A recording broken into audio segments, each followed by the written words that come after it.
Hello students, welcome to Onboard Digital Classes. I hope हजुरहरुको दिवाली राम्रो बित्यो होला. Now, अब त दशैं पनि सक्यो, दिवाली पनि सक्यो, फेस्टिभल्सहरु सबै सक्यो, करेक्ट? छठ पूजा मनाउने जो पनि हुनुहुन्छ स्टुडेन्ट्स उहाँले आज र भोलि छठ मनाउनु हुन्छ होला. And after that everything is completed, right? Now, it's high time for you guys to pull up your socks and prepare for your exam. Because exam एकदमै नजिक छ अनि Onboard Digital Class ले पनि के गर्छ त भन्दाखेरि अब रेगुलरली फ्रिक्वेन्टली भिडियोस ल्याउने छ. ओके, आज भोलि पर्सि कन्टिन्युअसली भिडियो हाल्नु छ because till today I was like till yesterday we were also very busy with festivals, right, and many things going on in life. Okay, but now it's really time for us to focus on your studies, okay, and your exam also. Now, so अब चाहिँ हामीले के गर्ने छौं त भन्दाखेरि आजको भिडियोमा फिजिकल एजुकेशनको क्वेशन्सहरु हामीले सल्भ गर्ने छौं. Okay, some questions from physical education. Now you must be wondering why physical education भन्दाखेरि मेरो प्रिभियस भिडियोमा मैले भनेको थिए कि कुन चाहिँ टपिकमा हजुरहरुलाई भिडियोस चाहिन्छ भनेर, हैन? There are some students who had commented physical education मा बनाइदिनु न भनेर. So I tried my best, हैन? So यदि नेक्स्ट भिडियो तपाईलाई कुन चाहिँ चाहिन्छ अथवा यसको सेकेन्ड पार्ट पनि चाहिन्छ भने पनि you can comment down on the comment box. So based on your comments I'll be trying to make the video. Okay? Because if you're not commenting, if you're not liking, subscribing, then what is the point of even making the video? Correct? So based on your recommendations I'm going to make more videos. Okay, in related topics just like this students like basic help host, हैन? So with that let's start. Physical education. Now it's quite ironical that a person like me, जसको weight is quite overweight, हैन, जो BMI एकछिनमा हामीले पढ्छौं त्यो भन्दा पनि बेसी छ, त्यसले पनि के अरे फिजिकल एजुकेशन सँग टपिक सँग भिडियो बनाउँदैछ. But anyway, this is for exam. I hope यहाँबाट तपाईहरुको क्वेशन्सहरु फर्सेस. So let's start the class. Father of physical education कसलाई भनिन्छ भनेर सोध्दैछ. H.C. Buck, J. Phillips, John Dewey, Frederick Ludwig John. So its answer is option number D. Okay, Frederick Ludwig John is known as the father of physical education. Okay, next question. The normal heartbeat rate of a healthy adult at rest. Again, very important. Okay, at rest कति हुन्छ भनेर सोध्दैछ. 50 देखिको 80 bpm, 60 देखिको 100 bpm, 90 to 110 and 120 to 150 bpm. के हुन्छ bpm भनेको first of all के हो? कोही बेला के अरे पेपरमा बीपीएम को फुल फर्म पनि सोध्न सक्छ है. बीपीएम को फुल फर्म के हो? बिट्स, बीआईटीएस हैन, बिट्स, बीईएटीएस, बिट्स पर मिनेट. ओके, 1 मिनेटमा तपाईको हार्ट कति पल्ट बीट हुँदैछ रेस्टमा? कति हुन्छ यसको answer? 60 to 100 BPM. Okay, exactly 72. Exactly 72 BPM. कतिवटा तपाईले ठाउँमा 72 पनि देख्नु सक्नुहुन्छ तर यसको बीचमा. Okay, so let's go ahead to question number 3. Which of the following is a postural deformity? Postural deformity भनेको posture तपाईको कस्तो हुनुपर्ने हो त्यस्तो छैन भने त्यसलाई के भन्छ? Postural deformity भनिन्छ. ओके, जस्तै यसमा अप्सन्सहरु पढौं. एस्मा, एस्थमा कति जनाले आस्थमा पनि भन्छ, एस्थमा पनि भन्छ, एस्मा पनि भन्छ, right? Pronunciation is not very big deal for us. Asthma के हो? बेसिकली रिलेटेड टु जसले चाहिँ सास फेर्नमा दिक्कत हुन्छ, करेक्ट? सो यो त हैन. एनिमिया, खुनको कमी, त्यो पनि हैन. अर्थराइटिसमा के हुन्छ भन्दाखेरि बोनमा हैन, या त मसल जोइन्ट्समा पुरा बेसी पेन हुन्छ, त्यो पनि हैन. यो किफोसिस भनेको चाहिँ के हो भन्दाखेरि यो एक प्रकारको पोस्टरल डिफर्मिटी हो. नर्मली यो हामीले कसलाई कुन चाहिँ प्राणीमाथि या त कुन चाहिँ मान्छेहरुमाथि देखिन्छ त भन्दाखेरि जो प्राय जस्तो 9 to 5 वक गर्छन् अनि कम्प्युटरको स्क्रिनको अगाडि बस्छन् अनि because they have to like type यसरी गर्नु पर्यो नि, काम यसरी गर्नु पर्यो. सो उनीहरुको यो पोर्सन जुन छ नि, यो स्पाइनको पोर्सन यसरी बेन्ट हुन्छ. ओके, त्यसलाई भन्छ के भन्छ? किफोसिस. अलराइट, मेरो pronunciation may not be correct but यो चाहिँ हो यसको answer. Alright, next question. The energy currency of the body. बडीको एनर्जी करेन्सी केलाई भन्छ भन्दाखेरि fat, DNA, protein, ATP. ATP is the correct answer. ATP ले के गर्छ? ATP को काम के हो भन्दाखेरि it converts. First of all, the ATP को full form.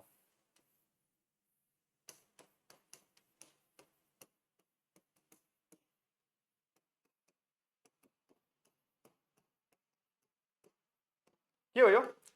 एडिनोसाइन ट्राइफस्फेट एटिपी को फुल फर्म हो यसले के गर्छ त भन्दाखेरि यसले जति पनि हाम्रो न्यूट्रिएन्ट्स छ नि न्यूट्रिएन्ट्सलाई कन्भर्ट गर्ने इनफैक्ट न्यूट्रिएन्ट्सलाई एनर्जीमा कन्भर्ट गर्छ न्यूट्रिएन्ट्सलाई के गर्छ एनर्जीमा कन्भर्ट गर्छ अन्डरस्टुड यसको नाम के हो एटिपी एटिपी को फुल फर्म पनि याद गर्नु होला ल एडिनोसाइन ट्राइफस्फेट यसलाई के भनिन्छ currency energy currency of the body भनिन्छ अन्डरस्टुड प्राय जस्तो यो क्वेशन्सहरु हेर्दाखेरि तपाईलाई लाग्दैछ बायोलोजी पढ्दैछु यस मलाई पनि लाग्दै थियो कि बायोलोजीको क्वेशन्सहरु प्राय जस्तो हुन्छ भनेर फिजिकल एजुकेसनमा okay so please take a good note of that okay anyway next question An aerobic respiration takes place in the absence of यहाँ के important keyword हो भन्दाखेरि absence भनेको छ in the presence भनेको छैन absence ओके अनि aerobic भनेको के हो presence of oxygen aerobic भनेको के हो presence of oxygen and aerobic भनेको के हो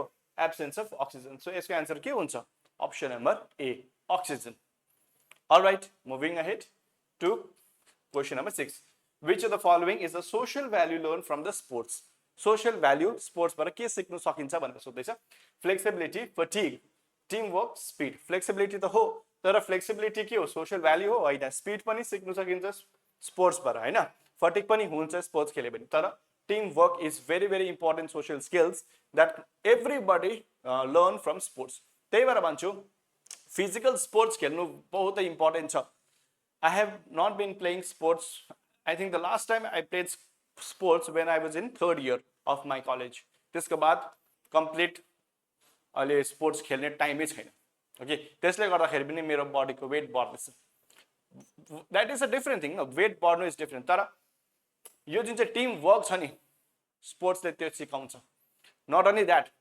स्पोर्ट्स खेल्नु पर्छ किन भन्दाखेरि त्यसले अझै एउटा कुरा के सिकाउँछ त भन्दाखेरि मान्छेको लिडरशिप क्वालिटी हैन किनभने in a team sport you are supposed to lead the team you are supposed to ensure that तपाईको performance ले टिमलाई ह्याम्पर नगरोस् understood you'll be a team player अहिले जस्तो खालको individualistic society भइसकेको छ why because we do not care about other people हामी त आफ्नो मात्रै मतलबमा राख्छौं अरूले अरू बाहरमा जाओस् ओके सो स्पोर्ट्स खेल्नु चाहिँ त्यही भएर इम्पोर्टेन्ट यसले के गर्छ team work team spirit leadership there are many things that you can learn especially one very important thing that you can learn from sports is failure yes it's very important कि failure मान्छेको लाइफमा होस् sports खेल्दाखेरि it is not always necessary कि तपाईहरु जित्नै हुन्छ भनेर correct sometimes you fail अनि त्यो फेल गर्दाखेरि जुन लेभलको हार्ट ब्रेक हुन्छ पैसाको लगाएको छ भने जन पैसा पनि गयो हैन आफ्नो प्रेस्टिज पनि गयो अनि त्यो जुन चाहिँ हुन्छ नि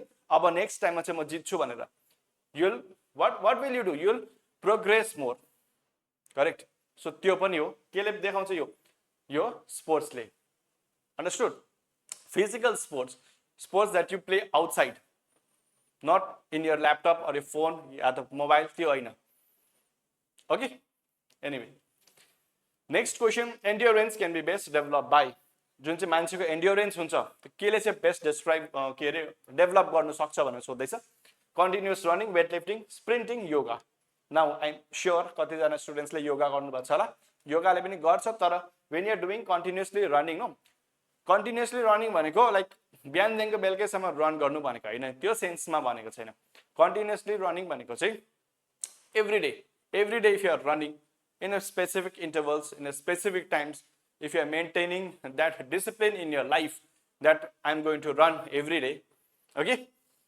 so त्यो गरे भने चाहिँ के हुन्छ मान्छेको एन्ड्युरेन्स बढ्छ understood next question you know there was one story regarding के रे त्यसमा को इन्भल्भ छ भन्दाखेरि Mahatma Gandhi and one kid was involved anyway म पछि भनौँ न तपाईलाई त्यो स्टोरी त्यसमा चाहिँ the motto of the story is that preach what you practice भनेर भनिन्छ नि हैन I am actually saying this but I am not practicing it in my own life which is not very good correct which was the duplicity but since syllabus ka part ho I cannot really do anything about it right I have to teach anyway the method of training where works and rest are alternated is called what okay work pani huncha rest pani huncha at alternate levels त्यसलाई के भन्छ भन्ने सोध्दैछ fartlek training interval training circuit training या weight lifting यसलाई भन्छ interval training okay प्राय जस्तो gym जानु हुन्छ भने तपाईले जिममा पनि यो प्रयोगमा आउँछ okay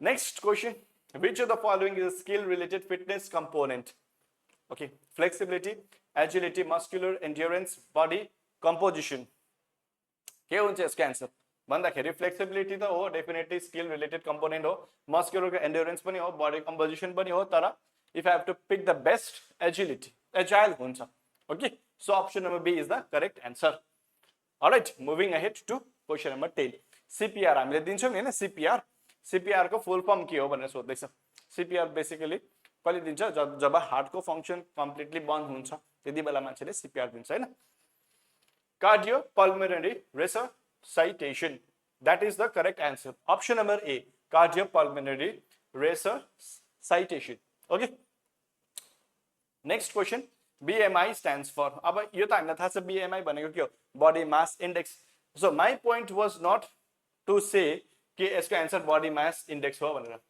okay that was not my motive मेरो मोटिभ के हो यसबाट क्वेशन्स के बनिन्छ त भन्दाखेरि फर्स्ट क्वेशन के बनिन्छ भन्दा मान्छेको एभरेज पर्सनको बीएमआई ओके बडी मास इन्डेक्स कति चाहिँ राम्रो हो दैट मीन्स कति चाहिँ कुन चाहिँ थ्रेशहोल्ड एकदम सर्वोत्तम हो भनेर भनेको छ कति हो भन्दाखेरि 24.9 अनि 18 यो जुन चाहिँ छ नि 18 देखिको 24.9 बीएमआई चाहिँ एकदम उचित हो ओके बीएमआई नाप्ने मेथड पनि छ त्यो पनि हामीले अहिले एकछिनमा सिक्छौं ओके नाउ मेरो बीएमआई कति छ भन्दाखेरि अप्रोक्सिमेटली 33 दैट मीन्स 33 दैट म के भयो त ओभरवेट 18 भन्दा कम्ती भयो भने 18 भन्दा कम्ती भयो भने के भन्छ त्यसलाई अन्डरवेट भनिन्छ 18 देखिको 24.9 सम्म यदि कसैको बीएमआई छ भने त्यसलाई गुड भनिन्छ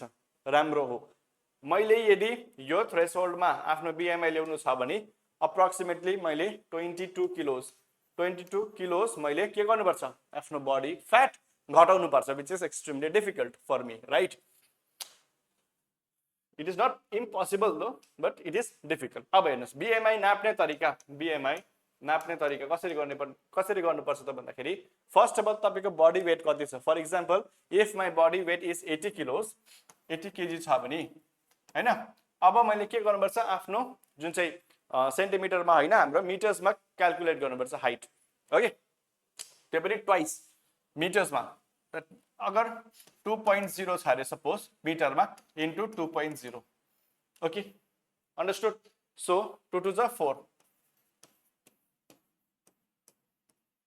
यो मान्छेको बीएमआई कति छ 20 बीएमआई दैट मीन्स 18 देखिको माथि छ करेक्ट अनि 24.9 देखिको मुनि छ दैट मीन्स यसको बीएमआई करेक्ट छ तपाईले पनि यसरी आफ्नो बीएमआई नाप्नु सक्नुहुन्छ तपाईहरुको बडीको वेट कति छ हैन डिवाइडेड बाइ जति तपाईको हाइट छ त्यसलाई त्यो सेन्टिमिटर्समा हुन्छ हैन हाइट त्यसलाई मिटरमा कन्भर्ट गर्नुहोस् ओके मिटरमा कन्भर्ट गरेर त्यसलाई स्क्वायर गरिदिनुहोस् जुन चाहिँ मिटरमा आउँछ नि त्यसलाई स्क्वायर गरिदिनुहोस् अनि डिवाइड गर्नुहोस् जति यो आउँछ जस्तै यता तपाईको 19.9 पनि आउन सक्छ या त 33.6 जति पनि आउन सक्छ हैन डिवाइड गरिसकेपछि यदि 24.9 भन्दा अधिक आयो भने तपाईहरु ओभरवेट हो 18 भन्दाखेरि कम्ती आयो भने तपाईहरु अन्डरवेट हो 18 देखिको 24.9 सम्म आयो भने तपाईको बीएमआई एकदम सही छ understood so please remember this okay BMI बाट क्वेशन्सहरु पुरा सोध्नु